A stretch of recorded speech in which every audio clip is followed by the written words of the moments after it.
வணக்கம். ஜவை Z from Javadhupatti Puthur. Power writer அப்படிங்கிற அந்த யூடியூப் சேனல் மூலமாக உங்களை மீண்டும் சந்திப்பு ரொம்ப மற்ற மகிழ்ச்சி. அத்தோட எங்கள் சேனலை சப்ஸ்கிரைப் பண்ணுங்கள், பெல் பட்டன் அழுத்த மறந்துடாதீங்க. அத்தோட எல்லாத்துக்கும் ஷேர் பண்ணுங்கள்.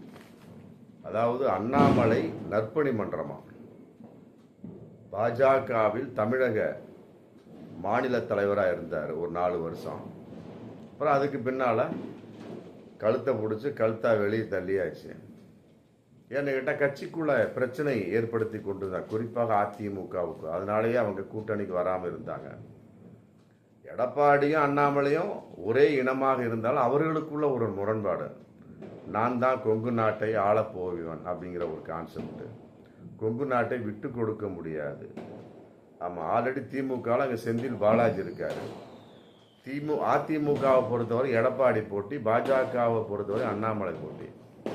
இப்போ 2024 நாடாளுமன்ற தேர்தலில் போட்டிக்கிட்டாரு, சுத்தமாக காலி. அப்புறம் எடப்பாடி இப்போ பாஜகவோடு கூட்டணி. மற்றபடி செந்தில் பாலாஜியை பொறுத்தவரை ஆல்ரெடி திமுக எம்எல்ஏ. இந்த மாதிரி ஒரு சூழல். இன்னைக்கு அண்ணாமலை நற்பணி மன்றம்னு ஆரம்பிச்சிருக்காங்க. ஃபர்ஸ்ட் ஆண்டிப்பட்டி தேனியில் ஆரம்பிச்சாங்க, அப்புறம் சேலத்தில் ஆரம்பிச்சாங்க 2 வாரத்துக்கு முன்னால். இப்போ நெல்லையிலே ஆரம்பிச்சிட்டாங்க. நெல்லை தான் அதுக்கு தலைமையகமா. ரிஜிஸ்டரும் பண்ணியாச்சு. ஆமாம், ரெஜிஸ்டர் நம்பர் 15/2025 ரெஜிஸ்டர் நம்பர். இதன் அடிப்படையில் இன்னைக்கு மிகப்பெரிய ஒரு தகவலும் போயிட்டு இருக்கு. இது அண்ணாமலை தூண்டி விட்டு அவராக வேடிக்கை பார்த்துட்டு இருக்கிறாரு. மற்றபடி அண்ணாமலை தனி கட்சி ஆரம்பிக்க போகின்றார். அதற்கு இதை மென்னு பார்ப்பான்னு சொல்லுவாங்கல்ல, அதாவது பல்ஸ் பார்ப்பான்னு சொல்லுவாங்க தமிழில். அந்த மாதிரி பல்ஸ் பார்த்து கொண்டிருக்கிறார் அப்படின்னு ஒரு தகவலும் இன்னைக்கு புதுசாக பரவிட்டு இருக்கு. இருந்தாலும் அண்ணாமலைக்கு நயினார் நாகேந்திரனுக்கும் ஆரம்பத்திலேருந்தே பிடிக்காது. நயினார் நாகேந்திரன் ஆரம்பத்திலே சொல்லிட்டார், அண்ணாமலை மாதிரிலாம் என்னால் பேச முடியாதுங்க, அண்ணாமலை போன்ற என்னால் அந்த அளவுக்கு பேட்டிலாம் கொடுத்து கொண்டு இருக்க முடியாது. மற்றபடி என்னுடைய காரியத்தை நான் சிறப்பாக ஆற்றுவேன்னு சொல்லிட்டு அவர் சொன்னார். மற்றபடி மு.க. ஸ்டாலினை முந்தா நாள் பாராட்டினார் நயினார் நாகேந்திரோட பிறந்தநாள் விழாவுக்கு. அண்ணாமலை இது வரைக்கும் பாராட்டினதில்லை. ஆமாம், அண்ணாமலை ஏதோ ஒரு கேள்வி கேட்டான்னா யாரோ கேட்டதுக்குலாம் என்கிட்ட ஏங்க பதில் கேட்டுட்டு இருக்கேன்னு கூட மு.க. ஸ்டாலின் சொல்லுவார். அதனால் நயினார் நாகேந்திரன் மீது ஆமாம் முதலமைச்சர் அவருக்கே ஒரு தனிப்பட்ட ஒரு மரியாதை. எதையும் எழுதுவாக எடுத்துக்கொள்வார், சிரித்த முகத்தோடு ஏற்றுக்கொள்வார். பொதுவாக அப்படித்தான் தெரிகிறார் நயினார் நாகேந்திரனை பொறுத்த வரைக்கும். எதையும் ஒரு மிகப்பெரிய ஒரு புஷிங்காக பார்க்காமல நார்மலாக. அண்ணாமலை போல் கதை விடுறது, புருடா விடுறது அதெல்லாம் கிடையாது. அதன் அடிப்படையில் அண்ணாமலைக்கும் நயினார் நாகேந்திரன் இன்றைக்கும் பொறுப்பு ஏற்றது மிகப்பெரிய ஒரு மனமாற்றம், வேற்றுமை உணர்வு. ஆமாம், அதே நேரத்தில் நிர்மலா சீதாராமனுக்கு அண்ணாமலை பிடிக்காது. அதே மாதிரி பாஜக கான்செப்டில் வரக்கூடிய சமயத்து எந்த ஒரு விசேஷத்துக்கும் அண்ணாமலை கூப்பிடுவது கிடையாது, முக்கியமான ஒரு பொறுப்பு கிடையாது. அதன் அடிப்படையில் என்னடா பண்ணுறது அப்படின்னு இன்னைக்கு முழிச்சுட்டு இருக்கிறாரு. அப்புறம் பார்த்தாரு, ஆமாம் இந்த ஒரு 2 மாதமாக அப்படியே கோயிலாக தியானம் போயிட்டுருக்கிறாரு. அங்கே போய் உக்காந்துக்க வேண்டியது, தியானம் பண்ண வேண்டியது, ஒவ்வொரு கோயிலாக போயிட்டுருக்கிறாரு. இதன் அடிப்படையில் அவருடைய பொழப்பு. மற்றபடி கோவையில் சும்மா ஜம்முன்னு கோடிக்கணக்கில் நொய்யல் ஆற்றங்கரையில் மிகப்பெரிய ஒரு இதை வாங்கி போட்டார், கோடிக்கணக்கில்.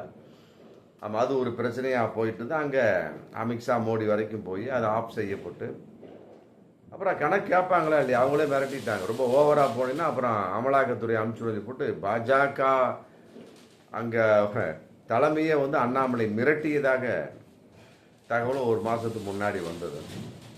அந்த மாதிரி ஒரு சூழலில் அண்ணாமலை ஆமாம் மனசு ஈடுபடாமலும் ஈடுபட்டும், தாமரை இலை தண்ணீர்னு சொல்லுவாங்க பார்த்தீங்களா, அது மாதிரி ஈடுபட்டும் ஈடுபடாமலும் 2 கட்டாம் பேரணா மாட்டாங்க. அது ஏன் இன்னைக்கு பாஜகவில் இருந்துகிட்டு இருக்கிறாரு.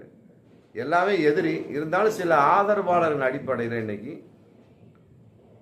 நற்பணி மன்றமா, அண்ணாமலை நற்பணி மன்றம் ஆமாம் ஆரம்பிச்சிருக்காங்க. நடிகர்களுக்கு தான் இந்த மாதிரி ஆரம்பிப்பாங்க. ஒரு அரசியல் தலைவர்களுக்கு நல்லா புரிஞ்சுக்கணும், நடிகராக இருந்து அரசியல் தலைவராக மாறியவருக்கு ஆரம்பிக்கலாம், அது இருக்காது. ஆனால் ஒரு பாஜக மாநில தலைவராக இருந்து, ஒரு கட்சியினுடைய தலைவரோட கிடையாது அண்ணாமலை, ஒரு மாநில தலைவராக இருந்தவருக்கு இன்னைக்கு வந்து நற்பணி மன்றம். இப்போ வேற ஆள் நற்பணி மன்றம் ஆரம்பிச்சா கூட பரவாயில்ல. ஏப்பா பாஜக இருக்காரப்ப, இன்னைக்கு அதிமுக உள்ளவங்க அண்ணாமலை நற்பணி மன்றம் ஆரம்பிக்கிறாங்கப்பா. திமுக நற்பணி மன்றம், திமுக உள்ளவங்க அண்ணாமலை நற்பணி மன்றம் ஆரம்பிக்கிறாங்க. அவங்களுக்கு ஹாப்பிப்பா அப்படின்னா கூட சொல்லுவாங்க. ஆனால் இது அப்படி இல்லை. பாஜகவில் இருக்கிறவங்களே பாஜக இருந்து கொண்டு மிகப்பெரிய ஒரு பிளவை ஏற்படுத்தும் வண்ணமாக. இது எந்த அளவுக்கு தலைமைக்கு தெரியும் அப்படின்னு தெரியல. மற்றபடி இது மிகப்பெரிய ஒரு பிளவு என்பது பாஜகவிட்ட மிகப்பெரிய ஒரு மைனஸ். இதை வச்சுக்கிட்டு அவங்க என்ன வேணாலும் பண்ணலாம், அண்ணாமலை நற்பணி மன்றம் அப்படிங்கிற கான்செப்ட். அதன் அடிப்படையில் வந்து இந்த அண்ணாமலையை வந்து இதில் சமூக வலைத்தளத்தில் ஒரு பதிவு போட்டிருக்காரு, வணக்கம் போட்டு எம்மேல் வந்து அபிமானம் கொண்டு அண்ணாமலை நற்பணி மன்றம் என்று ஆரம்பித்து ரொம்ப நன்றி. மற்றபடி இது எனக்குலாம் பிடிக்காது. அதே நேரத்தில் கொடியும் ஆரம்பிச்சிட்டாங்க. வெயிட்டாக போட்டு நடுவில் அண்ணாமலை போட்டோன்னா அண்ணாமலை நற்பணி மன்ற கொடியாம். இதை ஆரம்பித்தவர் வந்து அங்கிலே பாஜகவில் இருக்கிறார். பாஜகவில் வந்து பாஜக ஆன்மீக பிரிவு, அது முன்னாள் தலைவர் வேல் கண்ணன் ஆரம்பிச்சிருக்கிறாரு. அதற்கும் ரசிகர் மன்ற தலைவர்கள் மற்ற பொருளாளர் செயலாளர்லாம் போட்டிருக்கிறாங்க.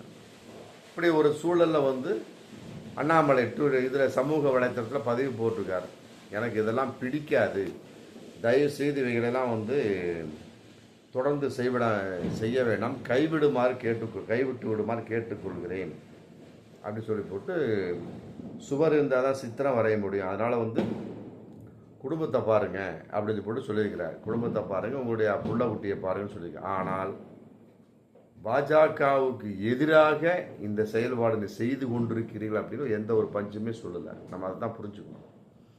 அண்ணாமலை புதிதாக கட்சி ஆரம்பிக்க போகின்றார் இதன் அடிப்படையில் அப்படிங்கிற ஒரு தகவல் வந்தாலுமே கூட, அவர் வந்து வலைத்தளத்தில் ஒரு பதிவு போட்டிருந்தா, என்ன பதிவு போட்டிருக்காரு, அதாவது வந்து சுவர் இருந்தால் தான் சித்திரம் வரைய முடியுங்க, அதனால் உங்கள் குடும்பத்தை பாருங்கள், புள்ள குட்டிகளை பாருங்கள் அப்படின்னு சொல்கிறார ஒழிய பாஜகவுக்கு எதிராக நீங்கள் செயல்படாதீங்க, உங்களுடைய செயல்பாடு பாஜக எதிரானது, அதன் அடிப்படையில் எனக்கு சில பிரச்சனைகள் வரலாம், இதை வந்து பாஜக தலைமையகம் கண்டுகொண்டால் என் செய்வது, உங்களுக்கும் ஆபத்து எனக்கும் ஆபத்து, இந்த மாதிரிலாம் எந்த பதிவுமே கிடையாது.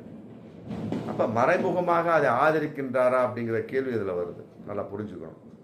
நயினார் நாகேந்திரனுக்கு ஆப்போசிட், மற்றபடி பாஜகவுக்கே ஆப்போசிட்டாக அண்ணாமலை செயல்பட்டு கொண்டிருக்கு அப்படி கன்ஃபார்மாக போச்சு. இப்போ சுத்தமாக தெரிஞ்சு போச்சு, அவர் வந்து வெளியேற போகிறார் அல்லது தனி கட்சி தொடங்க போகிறார் அப்படிங்கிற ஒரு கான்செப்ட். என்றாலுமே கூட மிகப்பெரிய ஒரு நிலைப்பாடா அவர் தனி கட்சி தொடங்கினால் இருப்பாரா? கட்டாயமாக சந்தேகம்தான். என்ன, அவங்களுக்குள்ள ஓட்டை போட்டு அவங்களே வந்து கட்சி நடத்திக்க வேண்டியதான். மற்றபடி வந்து மிகப்பெரிய அளவுக்கு வளரக்கூடிய அளவுக்குலாம் ஒன்றும் கிடையாது. அதே நேரத்தில் என்ன வரப்போறாரு, பாஜக கொள்கையை வச்சுட்டு வர போறாரா, அதெல்லாம் கேள்வி இருக்கு. என்றாலுமே கூட இது மிகப்பெரிய ஒரு பிளவு தான். அண்ணாமலை ஒப்புதல் இல்லாமல் அந்த அண்ணாமலை நற்பணி பண்ண ஆரம்பிக்கப்பட்டதா அப்படிங்கிறது எனக்கு தெரியாது. ஆனால் ஒன்று, இது பாஜகவுக்குள் ஏற்பட்ட ஒரு நுணுக்கமான ஒரு பிரிவு தான். இதை வந்து தலைமை அமித்ஷா மோடி மிகப்பெரிய ஒரு உந்துதலோடு தடுக்க வேண்டும். இல்லாவிட்டால் பாஜக இரண்டாக பிளவுவிட அண்ணாமலே காரணமாக இருப்பார் என்பதுதான் வருங்காலத்தில் நாம் சொல்லக்கூடிய மிகப்பெரிய ஒரு தகவல். பார்ப்போம் மீண்டும் அடுத்த வீடியோ. நன்றி.